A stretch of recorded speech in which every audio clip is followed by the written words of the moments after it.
आज अंतर्राष्ट्रीय महिला दिवस पे मैं आप सदन के सभी को हार्दिक बधाई और शुभकामनाएं देती हूं।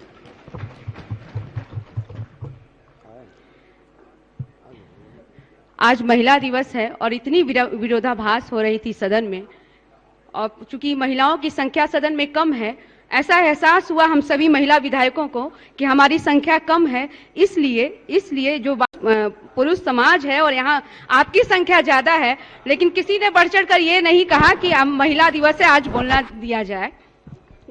महोदय, माननीय अध्यक्ष महोदया,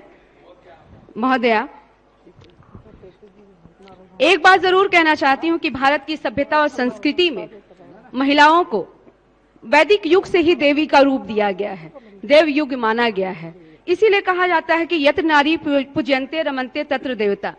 जहां नारियों की पूजा होती है वहां देवता का वास होता है। लेकिन सिर्फ पूजा के लिए थोड़े हम बने हैं। हम सिर्फ पूजनीय हम नहीं चाहते हैं कि आप हमें सिर्फ देवी देवता का रूप ही दीजिए। हमें वो सम्मान चाहिए, हमें वो बराबरी का सम्मान चाहिए। ये भारत है, इस देश में राष्ट्रपति का पद भी महिला ने सुशोभित किया है। इस देश में प्रधानमंत्री महिला बनी है, नेता प्रतिपक्ष महिला बनी है, कई राज्य की जो मुख्यमंत्री है वो महिला बनकर पद को सुशोभित किया है। ये वही भारत की सभ्यता और संस्कृति है, और ये वही भारत की महिला है जो अंतरिक्ष को भेद करते हुए सुनीता विलियम्स और कल्पना चावला का नाम आता है। वो संतोष यादव का नाम आता है।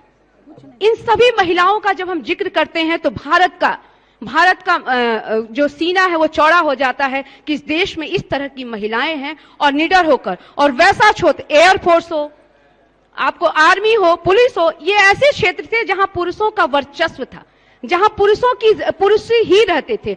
उस क्षेत्र में अपनी महिलाओं ने अपनी कार्यकुशलता का परचम दिखाया है, लहराया है और अपने आप को साबित किया है। लेकिन एक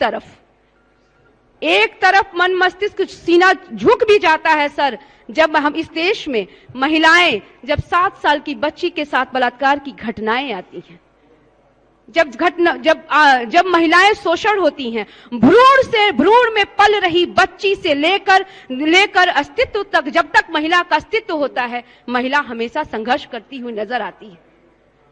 हमारी सामाजिक परिवेश में आप देख रहे होंगे, हम भी महिला विधायक बने।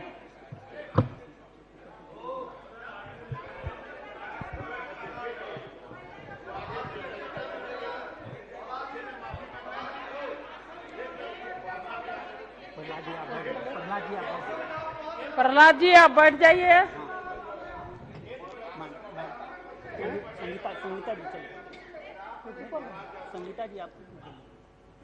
संगीता जी आप बोलिए।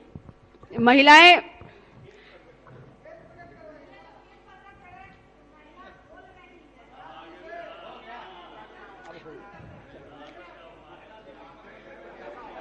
एक बात जरूर कहना चाहती हूं, महिलाओं की स्थिति कब सुधरेगी?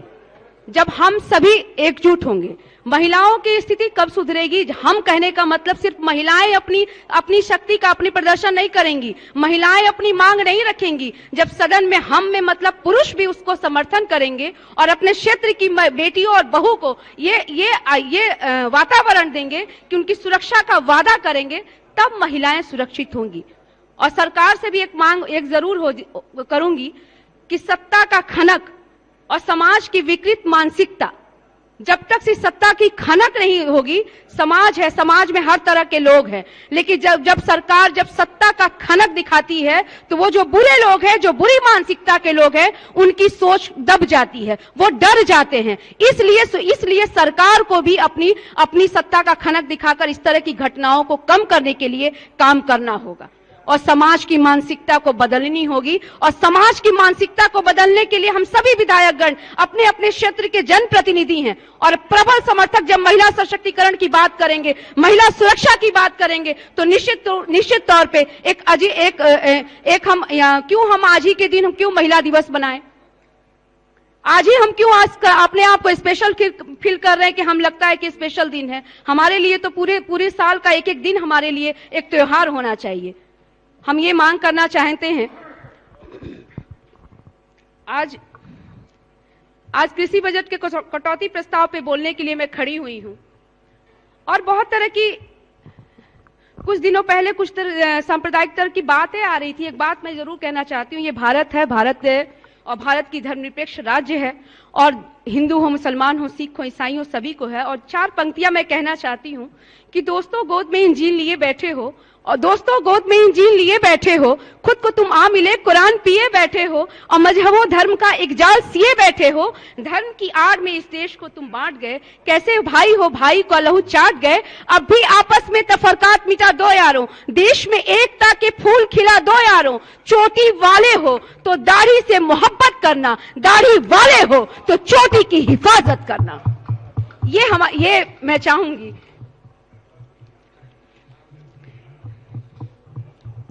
बहुत बहुत धन्यवाद। मैं अपने नेता प्रतिपक्ष आदरणीय तेजस्वी प्रसाद यादव जी को देना चाहूंगी, जिन्होंने महिला सशक्तिकरण की मिसाल पेश करते हुए और हम महिलाओं को अवसर दिया और सदन को भी में भी उपस्थित सभी को मैं हम आभार और सम्मान प्रकट करना चाहेंगे। कृषि बजट पे बात हुई है। कृषि मानव सभ्यता और संस्कृति की वैभवशाली परंपरा और इतिहास को संरक्षित रखने का एक प्रहरी है। शायद मानव का विकास कृषि परंपरा के गोद में प्रस्फुटित और पल्लवित हुआ है। हमारे वेदों में कहा गया है, उद्यमेन ही सिद्ध्यंति कराणी न भरो रथे न ही सुप्तस्य सिंहस्य प्रविशांति मुखे मृगा। यानी भारत एक कृषि प्रधान देश है। भारत में 90% भारतीय समाज जो है वो कृषि क्षेत्र में काम करते हैं। सदन में उपस्थित प्राय सभी माननीय प्रत्यक्ष या परोक्ष रूप से कृषि से जुड़े हुए हैं। मैं कहूंगी जो कृषि व्यवस्था है, जो जमीन, किसान एवं मजदूर, ये कृषि क्षेत्र के अवयव हैं। This is raw material of agriculture और इसका जो उत्पादन है, जो फसल है, ये उसके उत्पादन, दैट इज प्रोडक्शन। और सिंचाई की व्यवस्था और बाजार की उपलब्धता वर्तमान समय में कृषि के लिए रीढ़ है। वर्तमान समय में देश और राज्य के परिप्रेक्ष्य में किसानों और मजदूरों की क्या स्थिति है, किसी से छिपी हुई नहीं है। ये वही देश है जहां की कृषि बिल के विरोध में किसानों ने अपनी कुर्बानी दी है। ये वही देश है जहां कृषि किसानों ने संगठित होकर, जहां 200 किसान शहीद हो गए और सरकार को झुकवाने पर मजबूर कर दिया और कृषि बिल को वापस लेने को मजबूर कर दिया। जिन किसानों को ये सरकार, ये भारत, ये ऐसा ही सरकार चल रही है जिसमें किसानों को भी आतंकियों का दर्जा दिया गया। जब किसानों की मांगों को भरपूर कोशिश की गई, उनको दबाने की कोशिश की गई, लेकिन भारत की जो किसान हैं वो डटे रहे और उन्होंने कृषि बिल वापस करने को सरकार को मजबूर कर दिया। महोदया, बिहार धान और गेहूं के आपका 1 मिनट समय बचा हुआ है। मैं जिस बिहार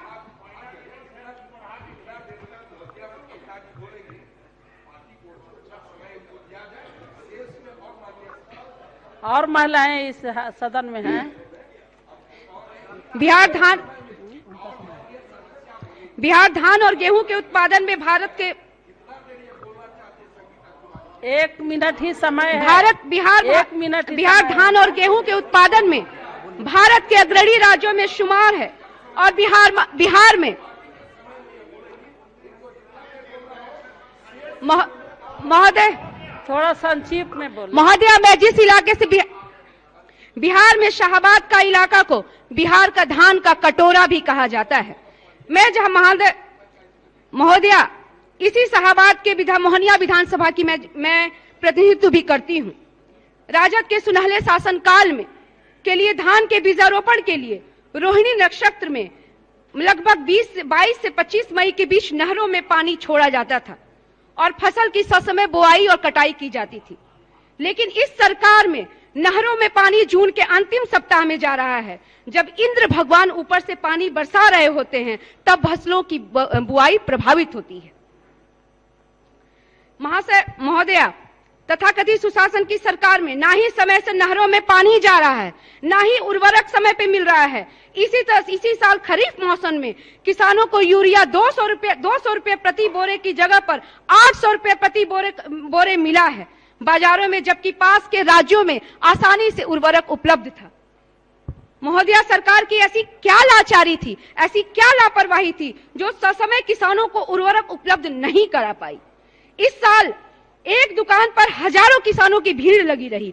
जिन किसानों को खेत और खलिहानों में रहना चाहिए था, वो किसान दुकानों पे थे। जिन महिलाओं को इस बार लंबी लाइनें देखा गया, रात रात में किसान जाकर लंबी लाइनें लगाए हुए थे। जिन किसानों को खेत में सरकार की गलत नीतियों की वजह से महिलाओं को लंबी लाइन लगानी पड़ी, महिलाओं को भी रात में डीएपी और पोटास और यूरिया के लिए लाइन लगानी पड़ी। ये सरकार की कहीं ना कहीं विफलता इसमें नजर आती है।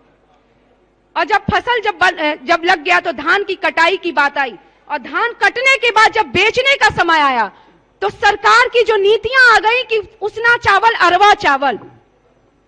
और मैं जिस क्षेत्र से आती हूं उस क्षेत्र में अरवा चावल के मिल हैं। वहां असमंजस की स्थिति हो गई कि चावल की खरीदारी हम कैसे करेंगे। पैक्स और सरकार में बातचीत होने लगी, लेकिन उस समय क्या हुआ कि किसानों के धान जो थे वो खेत में धरे के धरे रह गए।